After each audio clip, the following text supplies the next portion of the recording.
So welcome everyone, and thank you for joining me. Thank you for giving me an hour of your time, and if you've been before, another hour of your time. I really appreciate it. Today's discussion is around trauma in the workplace, a topic really close to my heart. I do a lot of work with trauma in the workplace, either with individuals or groups, and also doing a lot of training for organizations that have identified particular roles that are exposed to trauma. And that's one of the things we're going to discuss today. For those of you I haven't met before, my name's Harry Key. My title is the Head of Global Specialist Services at CiC, which means I run our international team, as well as our global trauma programs and our peer support programs, which I'll give you a little bit more detail on later. I'm a board member of the EAF, which is the Employee Assistance European Forum, and EPA UK, which is the Employee Assistance Professionals Association.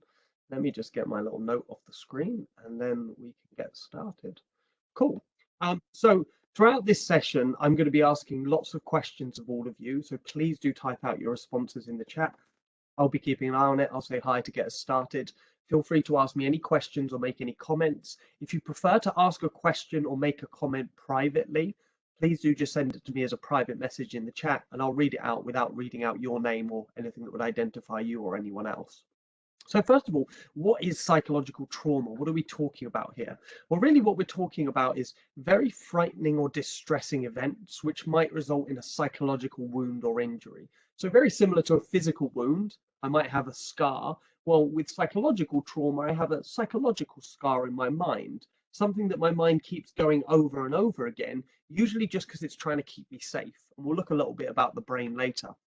What's really interesting is, and what we really must understand around trauma is that everyone's reaction is different.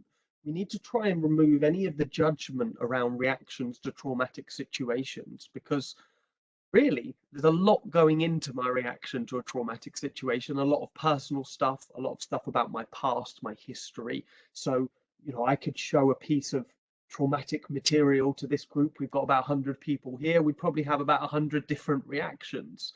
Normally, when we have this traumatic stress reaction, it's fleeting, it's short, it's not long term, and we recover perfectly well with the help of family, friends, colleagues around us, and we don't experience any long term problems.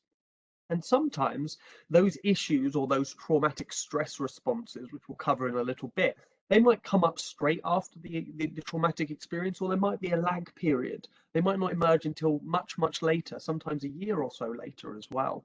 And it could be that I have a traumatic experience now that I don't respond to in a stressful way, but then I have another one later on in my life that reminds me of this one, and it kind of doubles down.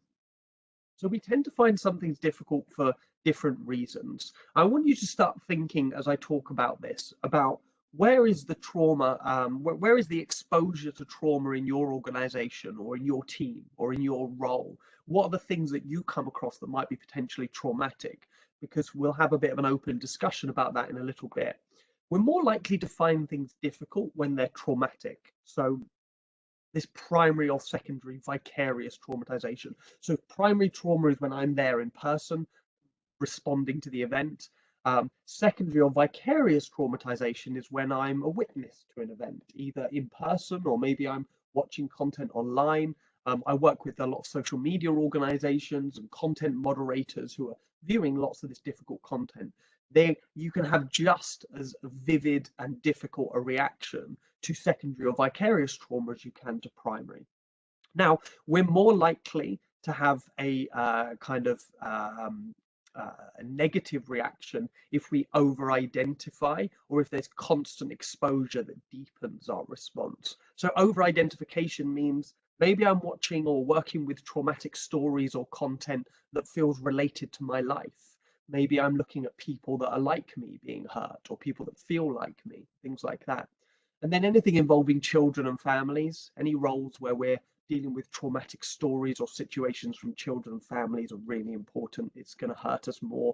It's just how we're designed as human beings. We're designed to protect children and families.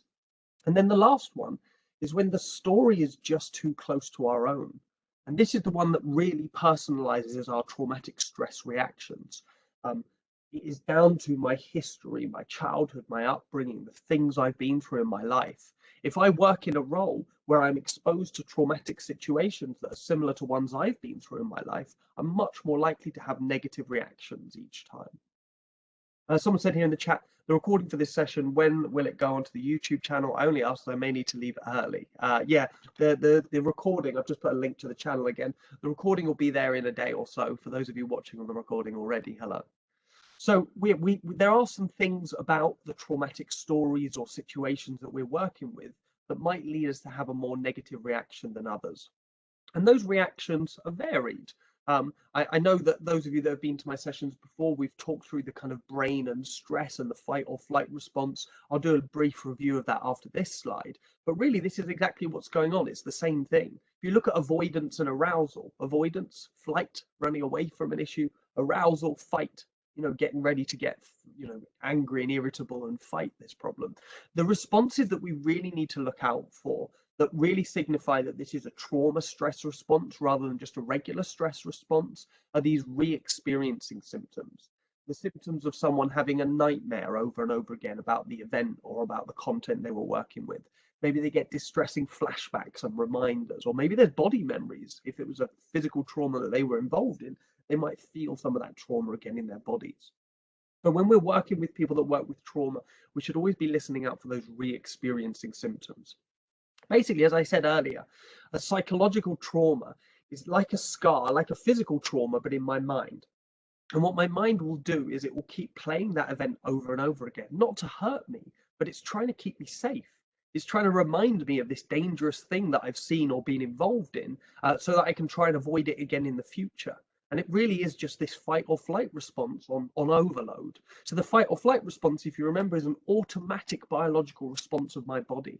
It's just my dumb animal body trying to keep me alive. When it thinks I'm in danger, it stimulates this adrenaline and cortisol that gets me ready to fight or run to survive.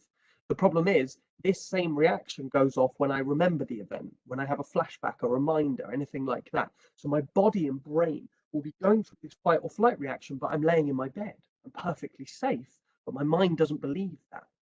And this is what's going on in the brain. It's the amygdala that's to blame for this, really. Our amygdalas are very sensitive alarm systems in our brain, always checking for danger.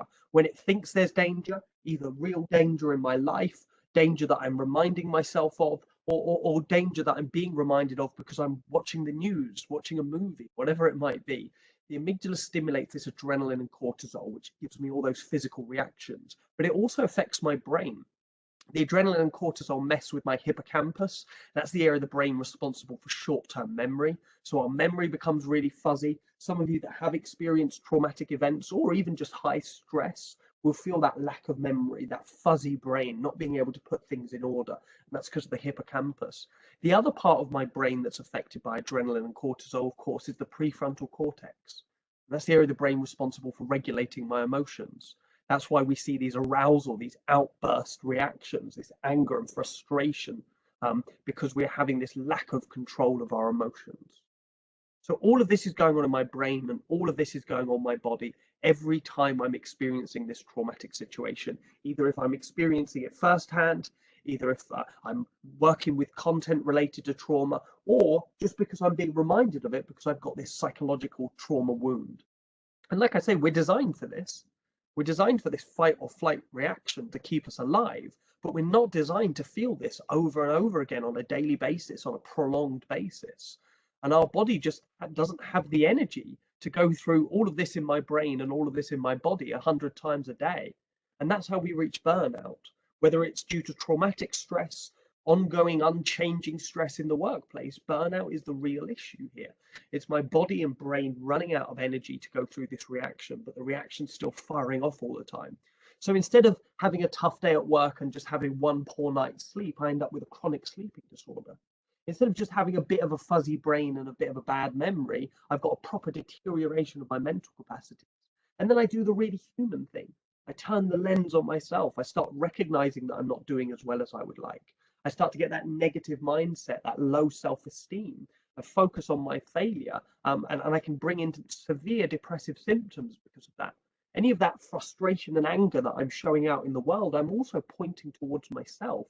And that's really starting to hurt me and give me those kind of panic and paranoid attacks as well. And of course, when we're feeling like this as human beings, we don't like to give up. We like to push. We like to try and get back on top. So we might start taking risks. One of those risks might be just continuing to come to work even when I'm being affected by it, just getting hurt over and over again. So my first question to all of you, and I've put a few kind of prompts up here about where trauma creeps into an organization, but my questions in green at the bottom are the ones I'd love you to type out your responses in the chat. Remember, you can send them to me privately if you prefer. Just select my name from the drop-down list. My name is Webex at CiCEAP. That's not my real name. My real name's Harry, but that's just how it displays. Send me that question or comment privately, and I'll read it out, but I won't read out your name or anything else. So where might trauma creep into an organization? Well, first ones that we think of as support roles, including anyone in HR and safety and security, because any big bang event that goes on in an organization usually gets fed back to those departments. They have to hear the stories, the statements. Maybe they're looking at images, watching CCTV footage. Maybe they're reviewing all sorts of stuff going on around an event like that that's just going to start to affect them over time. Anyone working directly with the traumatized. You probably know that CiC, maybe some of you here today, work with a lot of journalists, a lot of people in the media. So anywhere where you're following a story that's involving trauma, you're likely to get pulled into it as well. Working with UGC, user-generated content. Think about these roles in your organization, often roles that are given to the youngest, least trained members of our teams, is looking through Twitter, looking through social media to find images, video, quotes and comments around traumatic experiences, and even then opening themselves up to online abuse. I was working with a charitable organization yesterday, and I asked about trauma in the organization, and everyone said, oh no, we manage it quite well. But they'd all forgotten about one of the youngest members of staff who, after every event that they do, goes and looks on Twitter to see what the response is. And he's opened up to a load of abuse just by being online as part of their role. Anyone working with danger, construction, transport roles. I'm thinking of anyone working with heavy machinery where there could be accidents and traumatic incidents. Anyone handling communications from the public. I've worked in the past with other large charities that just have an open telephone line to the public to take donations. But of course, people don't just ring up to talk about their donations. They talk about their trauma, their history, their story. Maybe they share images on Facebook and things like that. Anyone working in hostile environments, so I'm talking about conflict zones and war areas, and particularly with the journalists we work with, we do a lot of pre-training before people go to hostile environments. That's quite standard practice in the worlds of media and international NGOs, but some other organizations don't have this yet. They don't have hostile environment training when they're sending people to difficult situations. And then, of course, anything where there's a hostile working culture, bullying, discrimination, racism, harassment, and things like that. I've got some really good comments coming through in the chat, so I'll head to these. But just a reminder of those questions. Who in your organization is most exposed to trauma, and what have you seen or heard? Someone said to me here privately, trauma due to a toxic manager or team. Yes, that's that hostile working culture. Over time, that can become really severely stressful and perhaps even traumatic if it feels individual, if it feels directed at us. Someone else saying here privately, fundraising for emergency disasters, repeating events to donors. Yeah, so not even just those having to listen to the traumatic stories, but those of you having to tell the trauma stories to get people into understanding and interested. Yeah, that's a really good one. I hadn't thought of that. And having the pressure of securing financial support to alleviate the suffering of others. That is a huge pressure to put people under. Really good one. Thank you. Someone else saying here privately, exposed to trauma as part of a crisis management team. Yeah, we work with a lot of those at CiC. We do a lot of critical incident response work where we'll have clinicians come on site to lead individual and group sessions because of those kind of large group trauma reactions. Yeah. Andrea said here, working with complex clients on the front line. Yeah, working with a lot of the NHS trusts that we work with. The trauma reactions we've seen spike during the pandemic because every ward became a real trauma ward for quite a while. So here it says, you may be aware that you have experienced trauma, however you feel stuck on how to move on from the feeling so it doesn't affect you in the future. Yeah, it's the miscommunication and the aloneness that comes with trauma that can really lead it to deepen. You're absolutely right. And this is why, as part of this session, and I'm hoping to promote it a lot more, I want to talk about the specialist support that's around for traumatic situations, just so it's there on call when you need it, because we don't want anyone feeling stuck. Brilliant. Someone else saying here privately, are independent domestic violence advocates and our independent modern slavery advocates, as well as our safeguarding leads. Also, sadly, those with less supportive managers. Yeah, so you've got two roles there, domestic violence advocates and modern slavery advocates, who are going to be dealing with and talking about really difficult traumatic stories. Great. Chara saying here, as HR director, I face traumas of staff in terms of anxiety due to COVID. COVID may emerge past problems of anxiety, uncertainty. Yeah, HR are always exposed to this kind of stuff, and not just the workplace trauma, but also the personal life trauma stories that people often come and tell us in HR and other support roles. Yeah, brilliant. Melissa saying support workers, managers with residents relapsing with schizophrenia. Yeah, really difficult if you're dealing with people with severe mental health difficulties. Andrea said here, hearing stories of abuse. Yeah, even just sitting there and hearing the stories over and over again, that constant exposure can start to really change our perspective on the world. It can really make us feel like the world's really bad and really dangerous. Zoe said here, working with clients with complex mental health difficulties and not feeling supported by management, especially when you're working on positive risk taking, which could result in serious consequences if things go wrong. Yeah, thanks for that, Zoe. That's a really interesting one. I'd be interested to hear what kind of job that you do. But yeah, if you're working with clients with complex mental health difficulties, not only should you have the appropriate training in that, but you should also have some supervisory support. You know, this person, Zoe said here, not feeling supported by management. If I'm working and being exposed to really severe mental health difficulties, I need proper clinical supervision to do that kind of work. That's one I'd actually forgotten in my later slides, so we'll come back to that. Thank you. Someone said here privately, negative attitudes of people around impacting own perception. Yeah, so the negative attitudes that we might get around trauma, the way that people talk about it, that they're dismissive of it, not being accepting of negative reactions, can leave us feeling quite alone in dealing with this. Yeah. And then Mike said here, when dealing with multiple versions of a similar issue over a sustained period, I'm guessing Mike gets involved in some sort of investigations there. Yeah, when you're hearing the story from all these different perspectives and you're supposed to hold this and give some sort of non-judgmental response, that can be particularly difficult. Thanks for sharing that, Mike. Keep them coming. Please keep these ideas and experiences coming in the chat. Remember, you can send them to me privately if you prefer. I think it's a really good way for us to kind of enter into the discussion around this. Thank you.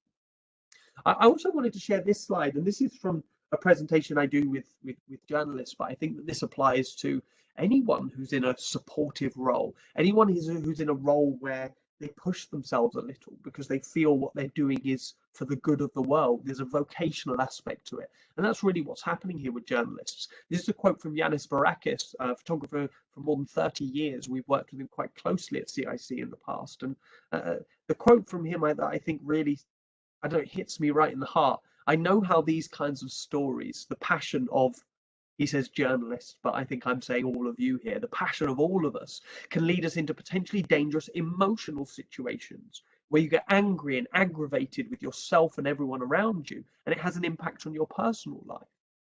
Tell me in the chat here, and do it privately if you prefer, how many of you feel like your personal life has been impacted by the traumatic material you've been working with as part of your role?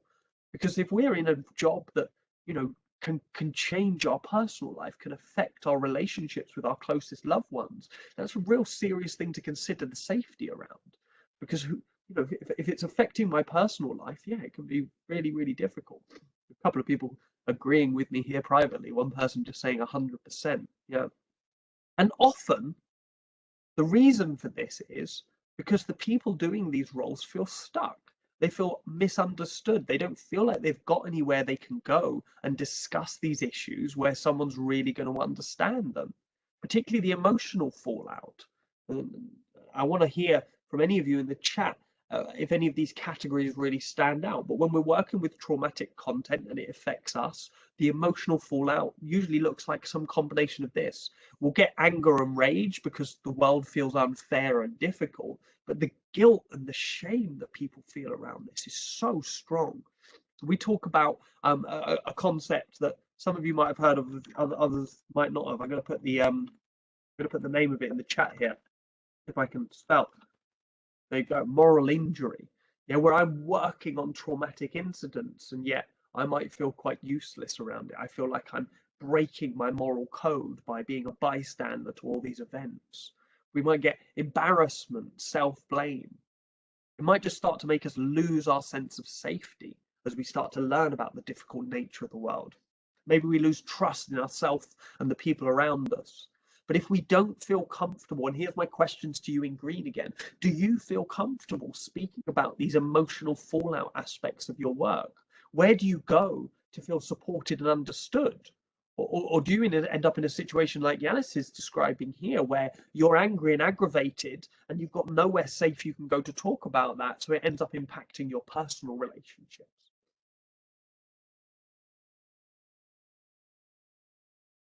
Someone says here, a mix between shutting down on emotions and feeling empathic and balancing it after seeing horrible things or having contact to persons which feel traumatic. Yeah, I like this idea of a mixed reaction. Human beings are mixed by our very nature. Look at the group of us today. We've got how many of us? About 140 of us here today. There's so much difference in this virtual room. And that difference is reflected in us as human beings. Some days I'll feel really positive and I'll feel raring to go to do my work and I can face any story and any difficulty.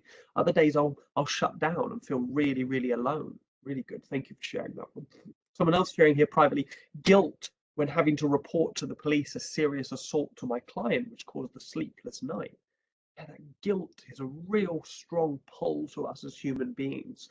And it's really key that when we're working with trauma, we have an opportunity to share in a safe, comfortable forum what that guilt feels like and have it understood. Otherwise, we carry it with us. And thankfully, this person had, one sleepless night and not, a sleepless year or a proper, bout of insomnia due to it. But it's really common. Someone saying here, survivor's guilt. Yeah, that's a real good one. That guilt can sometimes be survivor's guilt if we've been involved in the incident as well. Yeah, really good one. So keep these responses coming. I find them really useful because if we don't have anywhere we can go to talk about these aspects of your work, like I say, we get stuck and the trauma gets trapped with us. Human beings have this incredible way of trying to solve problems in our brain just by going over and over them again. But in reality, if I can share it, if I can get it out of my head and into words or writing or photos or a painting, whatever it is, some sort of creative endeavor to get it out of my mind so that I can share it with others is incredibly valuable when it comes to trauma. Also says here, I think that in most cases there is no safe space to talk and reflect, right? So if there's no safe space to talk and reflect, the talking and reflecting goes on up here. And then what we're doing is we're experiencing the trauma over and over again. We're having that physical and emotional and psychological and neurological response to the trauma over and over again, day after day. Someone said here privately, I sometimes feel quite worthless or useless in the face of many people's complex problems. My bad decisions weigh heavily on me. I mean, I kind of think the idea that someone in a support role can make a bad decision is a real scary one. If someone's coming to me for support, it shouldn't be, if I'm not an expert, it shouldn't be that I'm considered to have this expert perfect response. If I haven't been given the adequate training and support to give those decisions or those responses, yeah, I can feel kind of out of my depth. I can feel that kind of worthlessness, which is really unfair because your worth should be really obvious to you in these situations. But when we're pushed to do stuff that's more than we should be responsible for, it can get really, really difficult. Thanks for sharing that one. Someone else saying here privately, anger and guilt to not manage to get over the trauma some days. This is a beautiful one. We can turn that anger and guilt on ourselves. We can start saying, why am I not over this yet? What's wrong with me? Everyone else seems to be getting on fine, especially if we're not creating these safe forums for people to share this emotional fallout. You could have 10, 20, 100 people all going off having these anger and guilt reactions, feeling like it's their fault that they're not able to manage. But because none of them are sharing it with each other, they feel completely alone. Great. So what are the powerful things that we can do if we're in a role that is not specialized in dealing with trauma, we're not supported or trained to properly deal with these events? One of the most powerful things that we can do for someone who's experienced this is just to signpost them to the right kind of professional support. So tell me in the chat here, you can see my question again in green. What can you and your organization safely provide, as a response to traumatic situations? What kind of support can you offer and give? Where can they go for guidance and support within the organization to talk about trauma that's been formed within the organization? What peer-to-peer support can offer? Like I just said, we could have these 100 people. If we could get them into a room together and talk and share their responses, they might feel less alone.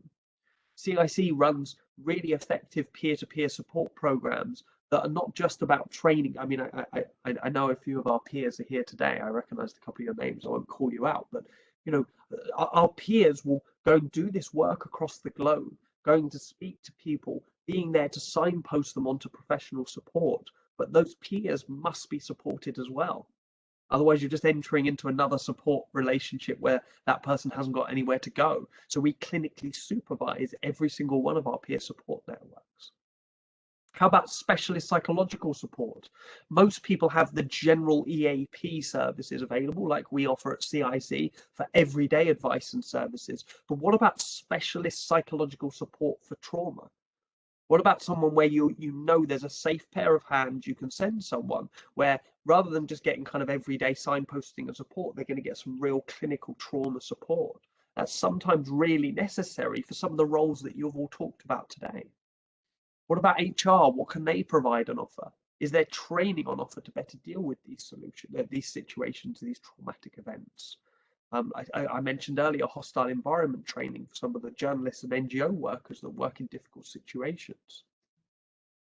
A few people were sending me through in chat what their organization does, and that sounds really great. Keep them coming. Someone says here, one-to-ones. Yeah, just having a one-to-one check-in with someone after you know they've been in a traumatic situation, giving them the option to talk about what they've been through. Yeah, or counseling, they've said. Yeah.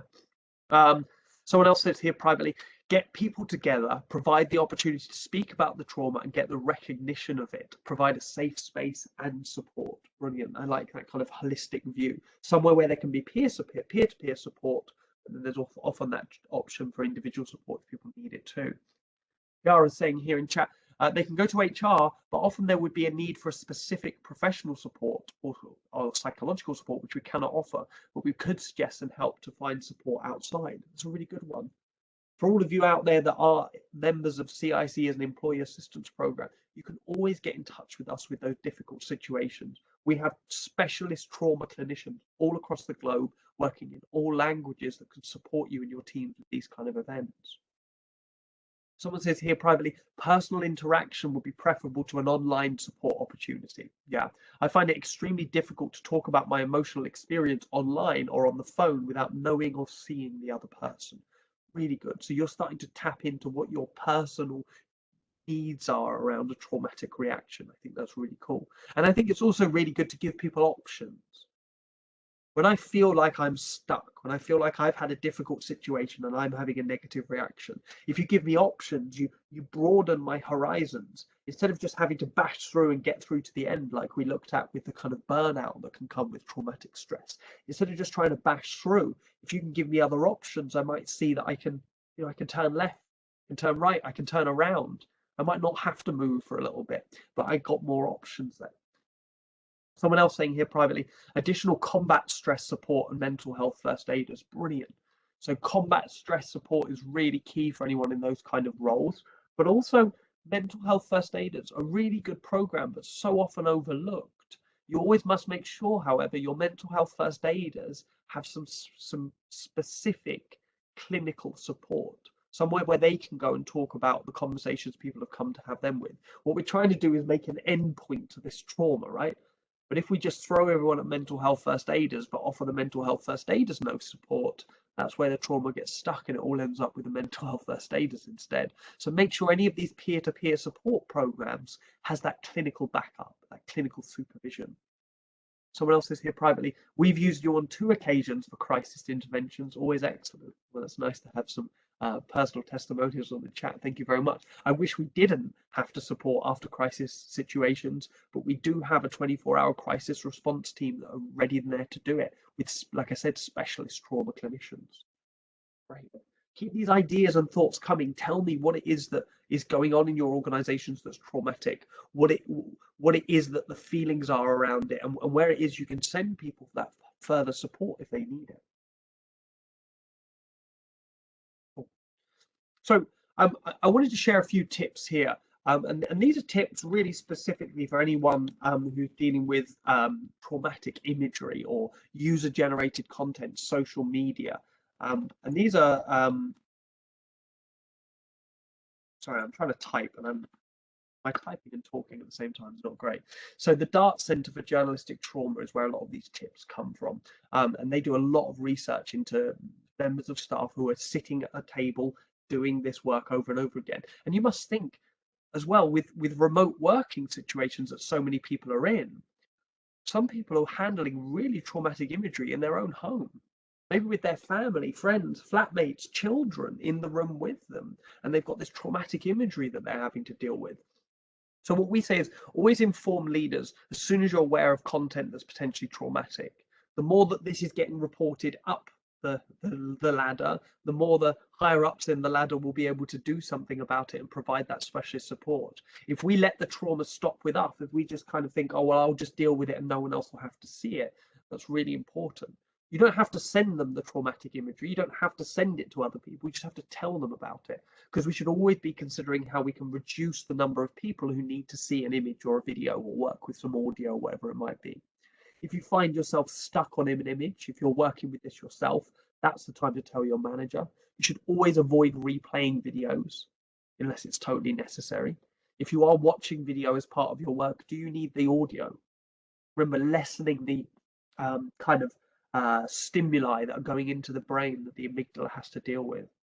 We should always be taking regular breaks if we're doing any work involving trauma, because trauma draws us in. It makes us want to do more. It makes us want to save and help and rescue. But the more that happens, the more we end up hurt by it. And then talk to your manager. If you work with this kind of stuff, be it traumatic imagery, traumatic stories, traumatic situations, if you've seen enough for one day, it's much better to have half a day off than to keep on pushing and then need weeks off because you're burnt out because of this. And then finally, self-care is vital. I want to remind you, those of you that have been to my recent presentations will have seen this. This is my favorite technique for well-being at the moment. I know it's really hard with these stretched or changeable days going on at the moment to find time for self-care.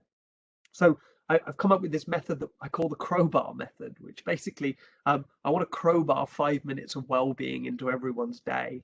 And then sometimes we might be able to eke that out into 30 minutes, maybe an hour if we really need it.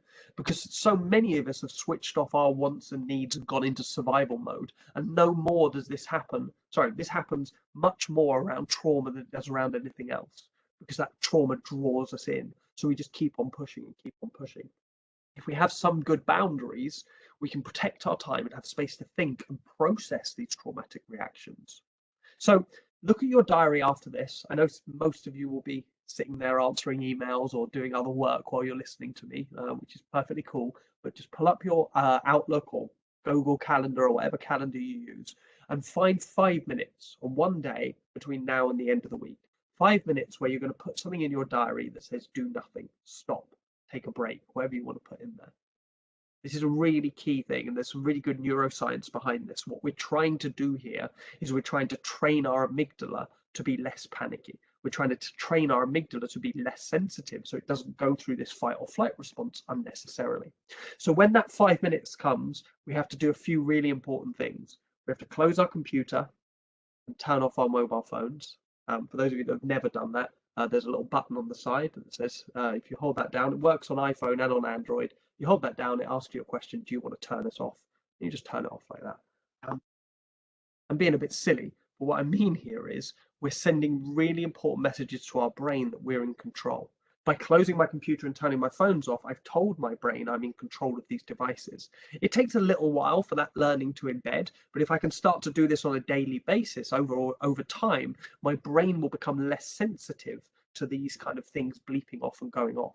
So again, I'm going to be a bit more in control. All of the information we're dealing with, most of us these days, is coming through these devices. So we need to train our brain to feel a bit more in charge of them. And then when we've done that, we've got our computer closed, we've got our phones off. Oh, all of a sudden, I'm in my bedroom. I'm not talking to 150 odd people online. I'm in my bedroom. I'm on my own. If I really wasn't enjoying this, I could just walk out the room. I might get a couple of emails later checking that I'm all right, but I'm perfectly safe and comfortable here. So I take my hands, I put them on top of my chest. Some of you might like to put them on the back of your neck, or maybe your stomach, maybe top of your legs. Make sure you're sitting comfortably. And I close my eyes. I take a deep breath. And I ask myself one question. I just ask myself, what do I need today? And even though, and I say this every time, even though I'm just doing this as a display to you, my brain went there. I realized it is 10:38 in the morning and I've got my curtains closed. This day outside, but I think I need to go outside at some point today. I think I need to get out of this room. So even though this room is safe and comfortable, it has its limits for me.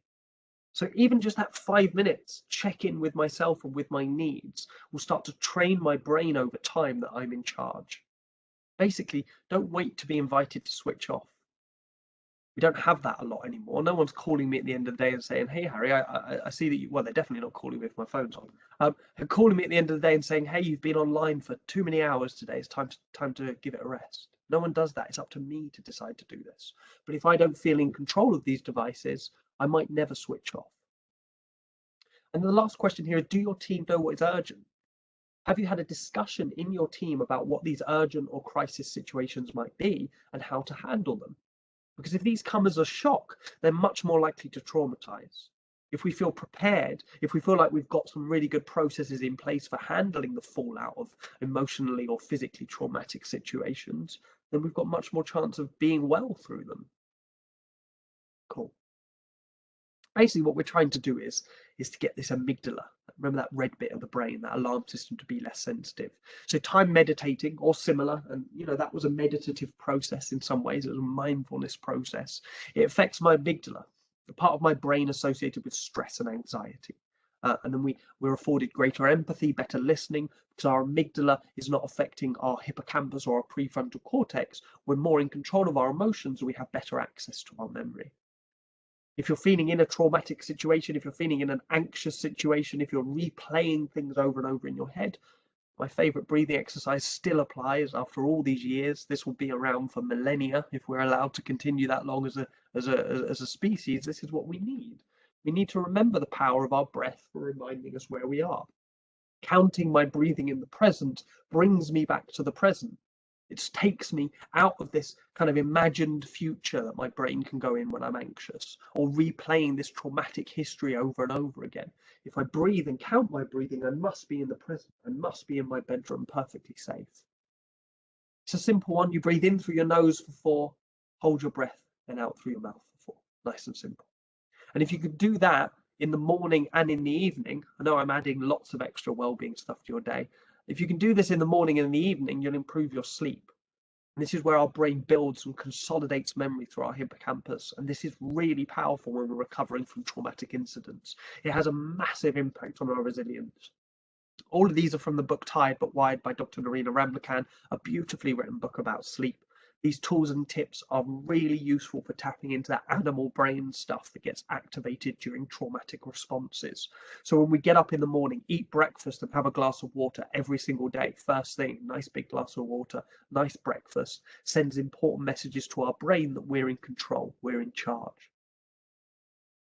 Try and avoid caffeine late in the day. So caffeine has a half-life of 5 hours in the human body. So if you have a coffee at 5 p.m., you've still got half of the caffeine at 10 p.m. That might be a bit late. So just try and think about having a kind of curfew, a cutoff for when you're going to have your last caffeinated drink. Try and stay away from technology around bed. Most of us know this at this stage, but screens give out blue light. Our dumb animal brain thinks that blue light is the sun, so it doesn't produce the melatonin that we need for a deep, comfortable sleep. Spend time away from screens will help our brain switch off from that. Number 5 is a good one. Try not to check the time if you wake in the night. If you don't check the time, you'll fall asleep much faster. And I did this last night. I woke up in the middle of the night, made a conscious effort not to check the time. I even went and got a glass of water and went to the bathroom, went back to bed, and I was back asleep within 5 minutes. If I checked the time, the study shows that it would have taken me around 50 minutes to fall asleep again, because my brain's waking up when I see the time. It's starting to do things. I won't go through all of these in detail, but number 7, that one there, learn how to breathe optimally. Remember this breathing exercise. If you can practice this morning and night, you'll start to train yourself to breathe better while you sleep, and you'll get more deep, relaxing sleep. You'll wake up feeling more refreshed. And there's a bonus: if you're exercising, you'll lose more weight and build more muscle. Just for those of you here that are CiC subscribers for Employee Assistance Program, or for any of our specialist programs like peer support and global trauma support, please do go and have a look at Well Online. You can find the login details from your HR department usually, because they'll be different for each organization, or you can just ring us up and find out. You can send us an email at any time, assist@cicwellbeing.com. So I want to give plenty of time for some questions. I want to give a nice bit of time for an open discussion around traumatic situations in the workplace. I'm going to just flash up a few kind of final thoughts for us to be aware of. A couple of these I've mentioned throughout this session, a couple of these I haven't. But I want you, while I'm going through these, to start thinking about any questions you have. Please type them out in the chat. Please send them to me privately if they're a bit more sensitive or personal questions, or if there's any particular traumatic experiences you've had through your work that you'd like to share so that other people can be more aware of them. For those of you that feel you've got enough from the session, you do not have to stick around. For those of you watching on the recording, I'm going to go through these final thoughts and then I'll end the recording before we go into the open Q&A. So, final thoughts to be aware of. Is your organization aware of where trauma is affecting staff, but also include contractors, volunteers, family, anyone else that might come in contact with our trauma that we're working with? Do you have specialist support available for those in roles exposed to trauma? It doesn't have to be standardized specialist support, but even just someone like CiC that you know you can call if one of these situations occurs. Can you leverage the power of peer-to-peer support? And I haven't gone into huge detail on this, but peer-to-peer support is incredibly powerful in responding to traumatic situations and burnout. And it lowers the barriers around asking for help. If I've got a trained, clinically supported peer support network, I know that there's somewhere my staff can go to have these conversations and be passed on to that specialist support if they need it. And our staff in these, or the people supporting these roles, trained and empowered to respond effectively? Or are they going to be left feeling stuck and alone, like they're the only person that has this problem? And then for those of you that do work in kind of safety and security or health and safety, we should be aware of ISO 45003.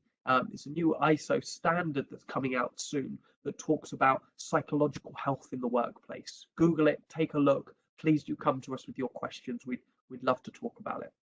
So now's my favorite time of the session where we get to have an open Q&A. I'm just going to get rid of my slides and we will say goodbye to those of you watching on the recording.